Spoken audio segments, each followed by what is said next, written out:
आज की वीडियो में मैं बात करने वाला हूं पावर क्वेरी की।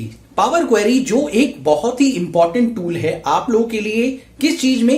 डेटा ट्रांसफॉर्मेशन में। जी हां, इसकी 4 ऐसी बातें जो अगर आप जान लेते हैं तो आपको इसका यूज समझ में आ जाएगा। तो चलिए बात करते हैं। 4 रीजन से जरूरत पड़ेगी इस डेटा ट्रांसफॉर्मेशन टूल की। और डेटा ट्रांसफॉर्मेशन टूल में 4 रीजन कौन से हैं? पहला, डेटा को फॉर्मेट करना। डेटा को फॉर्मेट मतलब क्या है? मतलब यह है कि कई बार जो डेटा आप लोग के पास आता है वो एकदम रॉ होता है, उस डेटा का कोई फॉर्मेट नहीं होता, कोई वो अरेंज नहीं होता। जैसे आप देख सकते हैं मेरी स्क्रीन पर, आप लोग को पता है कि डेटा कई बार मर्ज होगा, कई सेल्स मर्ज होते हैं या कई सेल्स के साइजेस बहुत ज्यादा होते हैं। तो इस तरीके से आप लोगों को डेटा को अरेंज करना पड़ता है।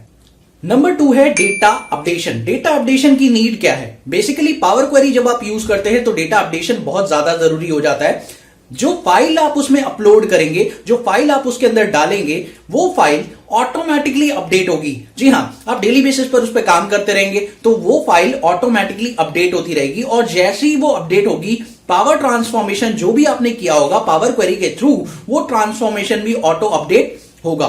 तो ये फीचर भी बहुत यूजफुल है।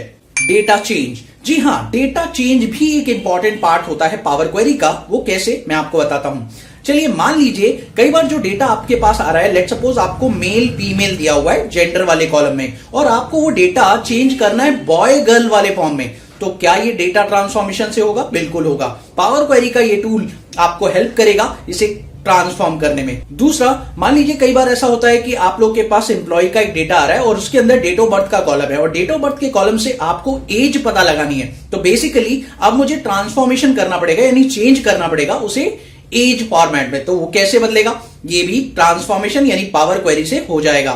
चौथा सबसे इंपॉर्टेंट पॉइंट है दोस्तों यहां पर लिंक करना। जी हां, कई बार ऐसा होगा कि आपके पास 2-3 डेटाज होंगे एक साथ। लेट सपोज एक्सेल पर आपने 4 शीटें बना रखी है और चारों शीटों को आपस में लिंक करना है ताकि उससे रिलेटेड आप कुछ क्रिएट कर सके, कुछ रिपोर्ट्स जनरेट कर सके। और वो तभी पॉसिबल है जब आप इसे पावर क्वेरी के अंदर आपस में कनेक्ट कर पाए।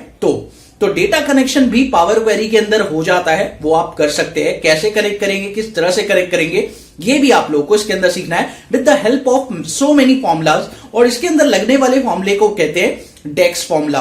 तो बेसिकली पावर क्वेरी बहुत इंपॉर्टेंट टूल है आप लोगों के लिए, मैंने आपको बता दिया। तो चलिए इसे जानने के लिए प्रॉपर तरीके से एक इसका फर्स्ट पार्ट हम लोग देखते हैं, और इसमें छोटा सा ट्रांसफॉर्मेशन मैं आपको सिखाता हूं और आप देखिए कैसे ये ट्रांसफॉर्मेशन होता है। बहुत ही इजी है।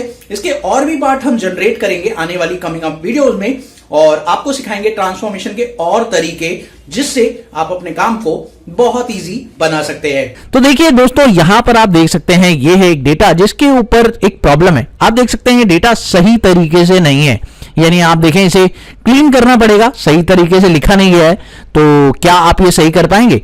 अगर आप ये मैन्युअली करेंगे तो काफी वक्त लग जाएगा आप लोगों को। देखिए 18,000 लाइन का डेटा है और इसे मैन्युअली करना शायद इम्पॉसिबल है ना? तो क्या आप लोग इसे बहुत ही आसानी से कर सकते हैं? जी हां, डेटा क्लीनिंग का सबसे कमाल का ट्रिक है पावर क्वेरी। अगर आप इसे यूज कर लें तो काफी चीजें आसान हो जाएंगी और आपका काम भी इजी हो जाएगा। चलिए देखते हैं कैसे ये वर्क करता है। इसके लिए आपको सिंपली इस डेटा के ऊपर क्लिक करना है। और एक बात ध्यान रखिएगा, अभी तो मैं आपको बता रहा हूं कि ये डेटा आप लोगों का किस फॉर्म में होना चाहिए? टेबल फॉर्म में। तो आप देख सकते हैं ये डेटा एक टेबल फॉर्म में बना रखा है। तो आप लोगों को क्या करना है, इस पे पावर क्वेरी फंक्शन यूज करना है, एक्सेल का एक पार्ट है। चलिए देखते हैं डेटा क्लीनिंग कैसे होगी। तो इसके लिए आप डेटा टैब में जाइए, यहां पर आपको ढूंढना है फ्रॉम टेबल रेंज। इस पर आप क्लिक कर दीजिए। जैसे ही आप ये क्लिक करेंगे तो ये डेटा पावर क्वेरी में लोड हो जाएगा। अब इसे क्लीन किस तरह से किया जा सकता है और वो सारे स्टेप्स जो आपको मैन्युअली करने पड़ते उसे आप इसे कितनी आसानी से कर सकते हैं, चलिए देखते हैं। तो इसके लिए सबसे पहले आपको यहां पर डेटा में आपको दिख रहा है एक्स्ट्रा स्पेसेस, तो एक्स्ट्रा स्पेसेस को आपको रिमूव करना है। तो एक साथ कैसे रिमूव करेंगे? इसके लिए आपको कंट्रोल के साथ ये तीनों कॉलम सिलेक्ट करने चाहिए। उसके बाद आप लोगों को पावर क्वेरी के अंदर जो भी स्टेप आप अप्लाई करोगे वो यहां पर आपको दिखाई देगा। आपको करना है राइट क्लिक प्रेस करते ही यहां पर आपको ऑप्शन मिलेगा ट्रांसफॉर्म, उसके अंदर ट्रिम का ऑप्शन, इस पे आप क्लिक करिए। जैसे ही आप क्लिक करेंगे तो देखिए एक्स्ट्रा स्पेसेस ऑटोमेटिकली रिमूव हो चुके हैं। उसके बाद आप देखिए ये स्टेप आपका यहां पर अप्लाई हो चुका है। उसके बाद आपको राइट क्लिक फिर से प्रेस करना है और यहां पर आपको ट्रांसफॉर्म डेटा के अंदर कैपिटलाइज ईच वर्ड का एक ऑप्शन मिल जाएगा, उस पर क्लिक करिए तो आपके हर वर्ड का पहला लेटर कैपिटल हो जाएगा। ये भी एक सही टेक्निक है। उसके बाद ये तीनों डेटा को मर्ज करके एक डेटा बनाना है तो आप ये भी कर सकते हैं। कैसे करेंगे? सिंपली राइट क्लिक प्रेस करिए और मर्ज कॉलम पे क्लिक कर दीजिए। उसके बाद आपको यहां पर बताना है सेपरेटर, इनके बीच में क्या आना चाहिए, स्पेस, और यहां पे नए कॉलम का नाम बताइए। जैसे इन तीनों से निकालकर मुझे एक नया कॉलम क्रिएट करना है जिसका नाम है फुल नेम। जी हां, मुझे इन तीनों को मिलाकर एक नया कॉलम क्रिएट करना है फुल नेम का। तो ओके प्रेस करते हैं और ये देखिए एक नया कॉलम क्रिएट हो गया। अब अगर मैं चाहता हूं ये मेरा एक्सेल पे लोड हो जाए तो इसके लिए आपको क्लोज एंड लोड टू का ऑप्शन यहां पर मिल जाएगा। आप इस पे क्लिक करिए और क्लिक करते ही यहां पर आपको पूछेगा कि कहां इसे लोड करना है। तो एग्जिस्टिंग वर्कशीट पर यहां पर क्लिक कीजिए और आप इसे लोड कर दीजिए।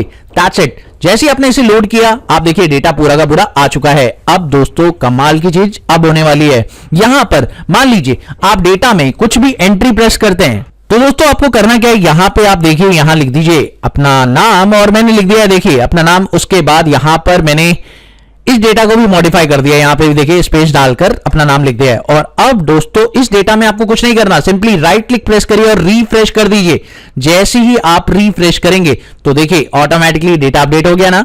और अगर मान लीजिए आप कोई नई एंट्री पास करते हैं, लेट सपोज आपने लास्ट लाइन में कोई नई एंट्री पास कर दी, तो क्या ये ऑटोमेटिक अपडेट हो जाएगा? जी हां, ये भी ऑटोमेटिक अपडेट हो जाएगा। ये देखिए मैंने नई एंट्री पास की और अब मैं इसे रिफ्रेश कर रहा हूं और आप देखिए जैसे ही रिफ्रेश किया नया एंट्री भी आ चुका है ना? कमाल की चीज। उसके अलावा मान लीजिए अगर आप लोगों को यहां पर ऐसा कोई डेटा दिख जाए कि किसी ने गलती से ऐसा किया हो कि भाई एक डेटा को कई बार लिख दिया हो, है ना? ऐसा भी तो हो सकता है। तो अगर कोई ऐसा करे कि एक ही डेटा को कई बार लिख दे इसमें, तो आप उसे कैसे रिमूव करेंगे ये भी मैं आपको बताता हूं। जिसके लिए आपको वापस से इस पे क्लिक करना है, क्वेरी पे जाना है, क्वेरी में एडिट पर जाना है। जैसे ही आप एडिट पर जाएंगे यहां पर आपको वापस से एक छोटी सी क्वेरी और लगानी है। राइट क्लिक प्रेस करिए इस पर और रिमूव डुप्लीकेट का एक क्वेरी चला दीजिए इस पर।